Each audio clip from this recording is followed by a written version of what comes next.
अब जन्म लेने के बाद हम सभी जानते हैं कि जहाँ पर जन्म लिया जाता है वहाँ शरीर की प्राप्ति होती है, तो नया शरीर भी तो मिलेगा। जब अपनी जन्म की परिभाषा क्या पढ़ी, नए शरीर को धारण करने के लिए, तो नया शरीर मिलेगा। तो शरीर किसे कहते हैं, कितने प्रकार का होता है, वो यहाँ देखिए नेक्स्ट चैप्टर। संसारी जीव शरीर के माध्यम से ही सुख दुख का अनुभव करता है। ये शरीर कितने प्रकार के होते हैं, शरीर किसके लिए उपकारी है, आदि इन सबका वर्णन इस अध्याय में दिया गया है। पहला, शरीर किसे कहते हैं? उत्तर, जो विशेष नामकरण के उदय से प्राप्त होकर शीर्यन्ते अर्थात गलते हैं, वे शरीर हैं। अथवा अनंतानंत पुद्गलों के समवाय का नाम शरीर है। समवाय माने समूह। क्या मतलब हुआ? शरीर किसे कहते हैं? तो जब अपन नामकरण के भेद पढ़ते हैं तो वहां पे गति जाति शरीरांगों काम निर्माण बंधन संघात आदि जो सूत्र दिया हुआ है उसमें एक आता है शरीर। तो शरीर नामकरण के उदय से तो हमें शरीर की प्राप्ति होती है। अभी शरीर क्या है? शरीर का शाब्दिक अर्थ होता है शीर्यन्ते इति शरीर है, जो निरंतर गलनता को प्राप्त होता है। शीर्ण, जीर्ण शीर्ण बोलते हैं ना अपन, तो शीर्ण होने का मतलब क्षरण होना, गलना, समाप्त होना, उसका नाम है शरीर। शरीर कितने प्रकार का होता है? शरीर 5 प्रकार के होते हैं, औदारिक, व्यक्तिगत, आहारक, तेजस और कारण। देखिएगा, औदारिक शरीर, मनुष्य और तिरेंचों का जो शरीर सड़ता गलता है वह औदारिक शरीर है। यह उदार अर्थात स्थिर होता है, यह उदार अर्थात स्थूल होता है, इसलिए इसे औदारिक कहलाता है। उदार स्थूल का पर्यायवाची है। औदारिक शरीर, औदारिक शरीर उदार शब्द से बना हुआ है और यह जो स्थूल जो दिखाई दे रहा है, जिसे सामान्य रूप से ये भी कहा जाता है जो स्वयं दूसरों से रुकता है और दूसरों को रोकता है, उसे औदारिक शरीर कहते हैं। जैसे हमारा शरीर दीवार के अंदर एंटर नहीं कर सकता, हमारे शरीर के अंदर से कोई वस्तु नहीं जा सकती। आगे, वैक्रिक शरीर, छोटा बड़ा हल्का भारी अनेक प्रकार का शरीर बना लेना विक्रिया कहलाती है और विक्रिया ही जिस शरीर का प्रयोजन है वह वैक्रिक शरीर कहलाता है। देव और नारियों का जो शरीर होता है, देवों की अपेक्षा से आचार्य ने लिखा है वो अपने शरीर को अपनी इच्छा अनुसार हल्का भारी बना सकते हैं, छोटा बड़ा बना सकते हैं, एक अनेक बना सकते हैं, विक्रिया होती है। नारियों में भले ही अपृथक, नारियों में भले ही पृथक विक्रिया नहीं होती, पृथक माना अपने शरीर के अलावा दूसरा शरीर बनाना, लेकिन अपने ही शरीर को हाथ को उन्होंने तलवार बना लिया, हाथ को उन्होंने भाला बना लिया, ऐसा वो कर सकते हैं नारकी को, इसलिए उनके भी विक्रिया रूप में होने के कारण से वैक्रिक शरीर होता है। तीसरा, आहारक शरीर। छठवीं गुणस्थानवर्ती मुनि महाराज को सूक्ष्म तत्व के विषय में जिज्ञासा होने पर उनके मस्तक से एक हाथ ऊंचा पुतला निकलता है, जहाँ कहीं केवली या शुभ केवली होते हैं, वहां जाकर अपनी जिज्ञासा का समाधान करके वापस आ जाता है। इसे आहारक शरीर कहते हैं। जी हाँ, उस पुतले को, उस शरीर को आहारक शरीर कहते हैं। आहारक शरीर छठवें मतलब प्रमथ गुणस्थानवर्ती मुनि महाराज के ही होता है और अन्य किसी भी गुणस्थान में नहीं होता है। और भाव पुरुष वेद वाले मुनि महाराज के होता है। इसके साथ उपशम सम्यक दर्शन, मन परिज्ञान एवं परिहार विशुद्धि संयम का निषेध है। क्या मतलब हुआ? औक्षमी सम्यक दर्शन के साथ आहारक शरीर नहीं होगा, या तो क्षय सम्यक दर्शन होगा मुनि महाराज को या क्षयोपशमिक होगा, क्योंकि औक्षमी सम्यक दर्शन का काल ही अंतर्भूत है और आहारक शरीर का भी काल अंतर्भूत है। छठे गुणस्थान में रहना है तब उस स्थिति में अगर उसका काल खत्म हो जाएगा सम्यक दर्शन का, तो फिर क्या होगा?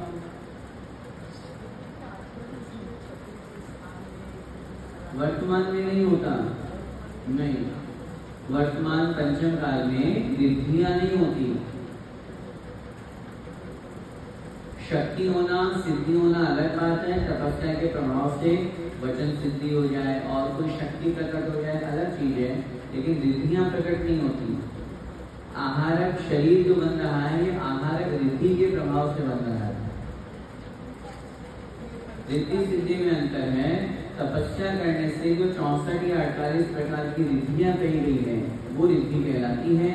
सिद्धि का मतलब तपस्या या साधना के प्रभाव से कोई शक्ति विशेष प्रकट हो रहा है नहीं।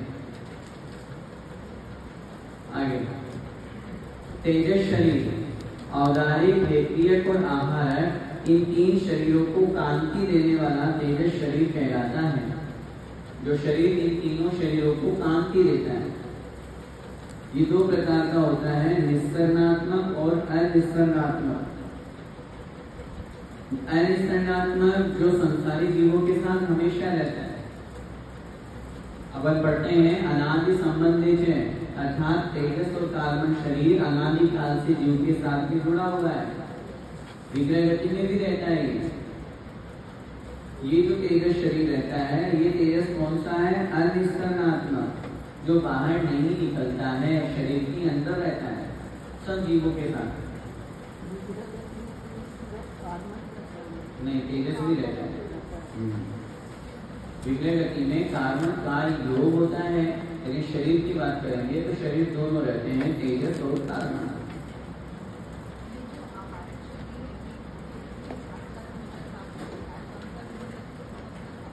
बिल्कुल, अंतर मुहूर्त बहुत बड़ा होता है। जब जाने में एक समय दो समय लगा, एक आध दो मोड़ा देंगे तो वहां गए, नमस्कार किया, प्रश्न किया, उत्तर में तुरंत आ गया। दूसरा निस्सरणात्मक तेजस शरीर, जो मात्र रिद्धिधारी मुनियों की होता है। यह भी दो प्रकार का होता है, शुभ तेजस और अशुभ तेजस। जगत को रोग, दुर्भिक्ष आदि से दुखित देखकर जिनको दया उत्पन्न हुई है, ऐसे महामुनि के शरीर के दाहिने कंधे से सफेद रंग का सौम्य आकार वाला एक पुतला निकलता है, जो 12 योजन में फैले हुए दुर्भिक्ष, रोग आदि को दूर करके वापस आ जाता है। ये कहलाता है शुभ तेजस शरीर। ये निकलने वाले की बात कर रहे हैं अपन। ये रिद्धिधारी मुनि महाराजों की होगा, जिनको तेजस सिद्धि प्राप्त है, ऐसे मुनिराज की ये शरीर होता है। अशुभ तेजस में क्या होता है? मुनि को तीव्र क्रोध उत्पन्न होने पर 12 योजन तक विचार की हुई विरुद्ध वस्तु को भस्म करके और फिर उन संयमी मुनि को भी भस्म कर देता है। यह मुनि के बाएं कंधे से निकलता है सिंदूर की तरह लाल रंग का, बिलाव के आकार का, 12 योजन लंबा और सूक्ष्म अंगुल के संख्याक भाग प्रमाण मूल विस्तार और 9 योजन चौड़ा रहता है, अथवा लाउड स्पीकर के आकार का। आयताकार जैसे होता ना, लंबाई क्योंकि 12 योजन है और चौड़ाई 9 योजन है इस अपेक्षा। बिलाव के आकार का होता है, लाल रंग का होता है। ये अशुभ, ये बाएं कंधे से निकलता है। शुभ जो है वो दाएं कंधे से निकलता है। आहारक शरीर मस्तक से निकलता है। तो ये रिद्धियां हैं। रिद्धियां शक्ति के प्रभाव से, रिद्धि के प्रभाव से ये इस तरह से शुभ और अशुभ तेजस की बात की। वर्तमान में नहीं है, लेकिन हम सबके पास तेजस शरीर है। कौन सा तेजस शरीर? अनिस्सरणात्मक। अनिस्सरणात्मक तेजस शरीर 3 काम करता है। पहला काम हमारे शरीर को कांति प्रदान करना, दूसरा काम हमारे शरीर में किए हुए भोजन को पचाना, और तीसरा काम शरीर के टेम्परेचर को मेंटेन रखना, तापमान बनाए रखना। ये 3 काम अनिस्सरणात्मक तेजस शरीर के हैं। आगे कार्बन शरीर, ज्ञान वर्णादि 8 कर्मों के समूह को कार्बन शरीर कहते हैं। ये संसारी जीव के साथ जुड़ा हुआ है। आगे औदारिक शरीर तो स्थूल होता है, फिर और शरीर कैसे होते हैं? उत्तर, आदि आदि के शरीर सूक्ष्म सूक्ष्म होते हैं, औदारिक से व्यक्तिक सूक्ष्म होता है, व्यक्तिक से आहारक सूक्ष्म होता है, आहारक से तेजस सूक्ष्म होता है और तेजस से कार्बन सूक्ष्म होता है। तो आगे आगे के शरीर सूक्ष्म है तो उनके परमाणु भी क्या कम कम होते होंगे? उत्तर दिया नहीं, परमाणु बढ़ेंगे, प्रदेश बढ़ेंगे। औदारिक शरीर से असंख्यात गुणे परमाणु व्यक्तिक शरीर में होते हैं, व्यक्तिक शरीर से असंख्यात गुणे परमाणु आहारक शरीर में होते हैं, आहारक शरीर से अनंत गुणे परमाणु तेजस शरीर में होते हैं और तेजस शरीर से अनंत गुणे परमाणु कार्बन शरीर में होते हैं।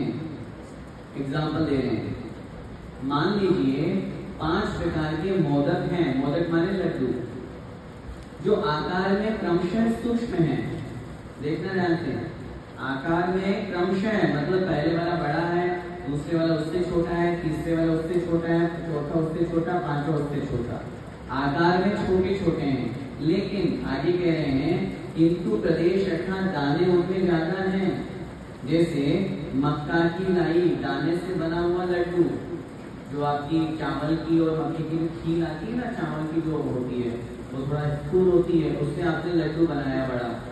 एग्जाम्पल, माना कि वो 100 जो मक्के के दाने हैं उनसे मिलकर के बना, इसलिए वो स्थूल है। आगे वाला जो एग्जाम्पल दे रहे हैं, ज्वार की लाई से बना हुआ लड्डू, वो थोड़ा सा छोटा होता है। वो लड्डू भले ही छोटा है लेकिन उसमें 100 की जगह 200 परमाणु है, उससे ज्यादा है। ऐसे तीसरा एग्जाम्पल, नुक्की अर्थात बूंदी का लड्डू। अब वो जो बूंदी बनी हुई है वो और कम है, आई मीन संख्या तो उसकी ज्यादा है लेकिन दिखने में वो छोटा है।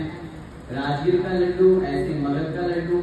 तो कहने का तात्पर्य एग्जाम्पल है तो कि मक्का के लड्डू से आगे आगे के लड्डू सूक्ष्म सूक्ष्म हैं, किंतु उनमें प्रदेश की अपेक्षा बात करेंगे तो प्रदेश बहुत ज्यादा है। इसी प्रकार पांचों शरीर आगे आगे सूक्ष्म सूक्ष्म हैं, लेकिन जब हम उनमें प्रदेश की बात करेंगे तो उनमें ज्यादा है। कितने परमाणुओं से मिलकर के वो शरीर बना, वो प्रदेश।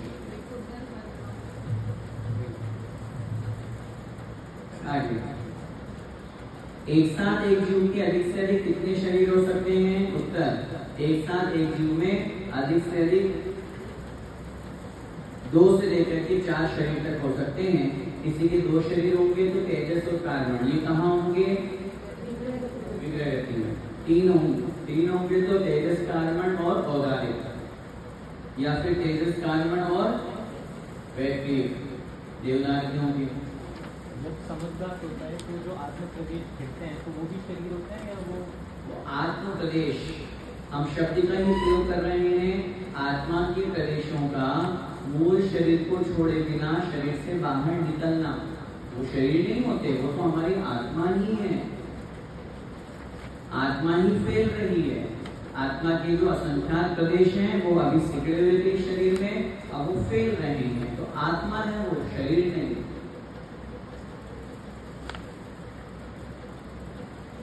तीन शरीर होंगे तो औदारिक तेजस कार्बन या फिर वैक्रिक तेजस कार्बन, और 4 होंगे तो औदारिक तेजस, औदारिक वैक्रिक तेजस और कार्बन, अथवा तेजस कार्बन औदारिक और आहारक। जिन मुनि महाराज को आहारक वृद्धि है तो उनकी औदारिक भी और आहारक भी, और 2 शरीर तो नहीं। किन मुनि महाराज को वैक्रिक वृद्धि है तो वैक्रिक शरीर भी हो गया, औदारिक शरीर भी हो गया और तेजस कार्बन तो नहीं। एक साथ 5 शरीर नहीं हो सकते क्योंकि वैक्रिक तथा आहार वृद्धि एक साथ नहीं होती है, इसलिए 5 शरीर नहीं हो सकते, मैक्सिमम 4 शरीर होगा। वर्तमान की अपेक्षा बात करेंगे तो वर्तमान में तो हमारे 3 ही शरीर हैं, औदारिक, तेजस और कार्बन। कौन से शरीर के स्वामी कौन सी गति के जीव हैं? तेजस और कार्बन सभी संसारी जीवों के, औदारिक शरीर मनुष्य एवं तिर्यंश के, वैक्रिक शरीर नारकी एवं देवों के। वैक्रिक वृद्धि वाला अगर अपन बात करेंगे तो मनुष्य लब्धि वाला और तिर्यंशों की, तिर्यंशों की भी लब्धि होती है। आचार्य ने लिखा है किसी तिर्यंश के विक्रिया रिद्धि के प्रभाव से वो शरीर अनेक प्रकार रूप में बना सकता है। मयूर का उन्होंने उदाहरण दिया, मोर का,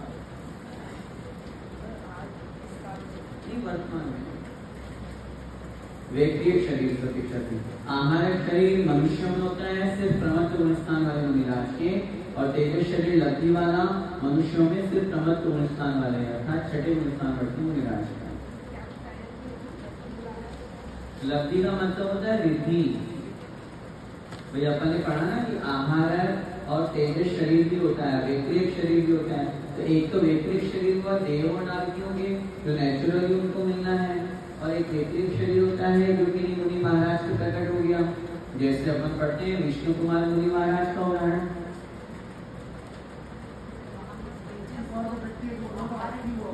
हाँ जी, उनको नहीं, उनको आहारक नहीं थी। हाँ जी, उनको विक्रिया रिद्धि प्रकट थी। उस विक्रिया रिद्धि के प्रभाव से उन्होंने अपने शरीर को छोटा होना बनाया और वहां पहुंचे फिर विशाल किया ना। आहारक में अलग से ही पूरा शरीर निकलेगा। आहारक पुतला मुनि महाराज उस समय ध्यान में बैठे रहेंगे, वो आहारक शरीर है। विक्रिया में तो आप एक शरीर से अनेक शरीर भी बना सकते हो। जितने भी चक्रवर्ती होते हैं उन सब चक्रवर्तियों के औदारिक व्यक्तिगत शरीर होता है। क्या शब्द का प्रयोग कर रहा हूँ? जितने भी चक्रवर्ती होते हैं, चक्रवर्ती है मनुष्य है, तो मनुष्य में औदारिक शरीर तो होगा, लेकिन वो औदारिक शरीर व्यक्तिगत शरीर से सहित होता है। तभी तो वो अपने 96,000 शरीर बना सकते हैं, वो वैसे के वैसे ही चक्रवर्ती। तेजस अकेला नहीं होता कभी, तेजस अकेला कभी नहीं होता, कार्बन अकेला कभी नहीं होता, एक शरीर कभी नहीं हो सकता।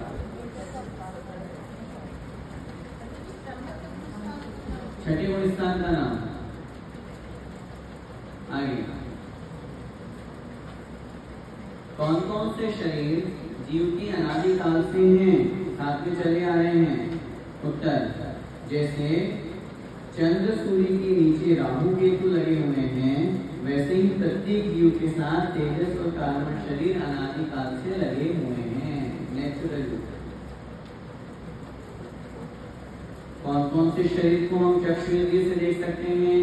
चक्षुरेंद्रिय से हम मात्र औदारिक शरीर को देख सकते हैं, व्यक्तिगत शरीर को हम नहीं देख सकते, तथा किंतु देव विक्रिया के माध्यम से अगर दिखाना चाहें तो दिखा सकते हैं। आहारक शरीर को भी हम नहीं देख सकते, तेजस और कार्बन तो और भी सूक्ष्म है। अगर कोई देव चाहे अपना रूप दिखाना तो दिखा सकता है, तब हम देख पाएंगे, अन्यथा नहीं। वास्तव में देवों के शरीर की कांति बहुत अधिक होती है। अगर वो अपने वास्तविक रूप को प्रकट कर ले तो हमारी आंखें बंद हो जाएंगी। हमारी आंखों में इतनी शक्ति नहीं कि उसके उस तेज प्रकाश को हम देख पाए, इसलिए देवता दिखाते भी नहीं है। और अगर अपना दूसरा अन्य शरीर दिखाएंगे तो वो तो दिखा सकते हैं। जैसे बहुत बार कोई देव किसी का कोई कल्याण करने के लिए, किसी की सेवा करने के लिए उसने दूसरा रूप बनाया, बना करके आ गया, अपना काम करके चला गया, अपने को पता ही नहीं चला कि वो देव था। ऐसा अपने जैसा ही शरीर होता है, लेकिन वो चक्रवर्ती होते हैं तो नियोग से उनके शरीर को में अंदर ऐसी शक्ति होती है कि वो अपने शरीर के ऐसे के ऐसे 96,000 शरीर बना सकते हैं। कैसे पता चलेगा? 6 घंटे को जीतेगा, चक्ररत्न प्रकट हो जाएगा तो चक्रवर्ती बन जाएगा। कौन कौन से शरीर किसी से प्रतिघात को प्राप्त नहीं होते? तेजस और कार्बन शरीर किसी से प्रतिघात का मतलब होता बाधा प्राप्त नहीं होते। प्रतिघात माने मूर्तिक पदार्थों के द्वारा दूसरे मूर्तिक पदार्थ को जो बाधा आती है उसे प्रतिघात कहते हैं। कौन कौन से शरीर भोगने में आते हैं? जिनमें इंद्रियां होती हैं, जिनके द्वारा जीव विषयों को भोगता है, ऐसे 3 शरीर भोगने योग्य हैं, औदारिक, व्यक्तिगत एवं आहारक। शेष 2 शरीर भोगने योग्य नहीं है। अगला महत्वपूर्ण प्रश्न, क्या शरीर दुख का कारण है? उत्तर हाँ। कि आत्मन इस जगत में संसार से उत्पन्न जो जो दुख जीवों को सहने पड़ते हैं वे सब इसी शरीर के ग्रहण से ही सहने पड़ते हैं। इस शरीर से निवृत्त होने पर कोई दुख नहीं होता है। शरीर रहित हो जाओगे, अशरीरी बन जाओगे तो कोई दुख नहीं होगा। और जब तक शरीर है तब तक संसार है। शरीर किसके लिए उपकारी है? जिसने संसार से विरक्त होकर इस शरीर को धर्म पालन करने में लगा दिया है, उसके लिए यह मानव का शरीर उपकारी है। किसी ने कहा है, तन मिला है तप करो, करो कर्म का नाश, रवि शशि से भी अधिक है तुम में दिव्य प्रकाश। तन, ये जो मनुष्य पर्याय का मनुष्य शरीर मिला है, ये हमें विषय भोगों के लिए नहीं मिला, ये हमको तप करने के लिए मिला है। इसलिए कहा है शरीर का उपभोग नहीं, उपयोग करो। इस मनुष्य पर्याय में ही संभव है कि आप रत्नत्रय धारण कर सकते हो शरीर के माध्यम से, अन्य किसी पर्याय में नहीं कर पाओगे। देव पर्याय में भी पहुंच जाओगे तो ऐसा शरीर, सुंदर शरीर, व्यक्ति शरीर तो मिल जाएगा, अणिमा महिमा विक्रिया आदि इनसे युक्त शरीर तो मिल जाएगा, लेकिन संयम का पालन नहीं कर पाएंगे उस शरीर के माध्यम से। केवल मनुष्य का एकमात्र शरीर है जिसके माध्यम से संयम का पालन हो सकता है। इसलिए शरीर का उपभोग नहीं, उपयोग करो।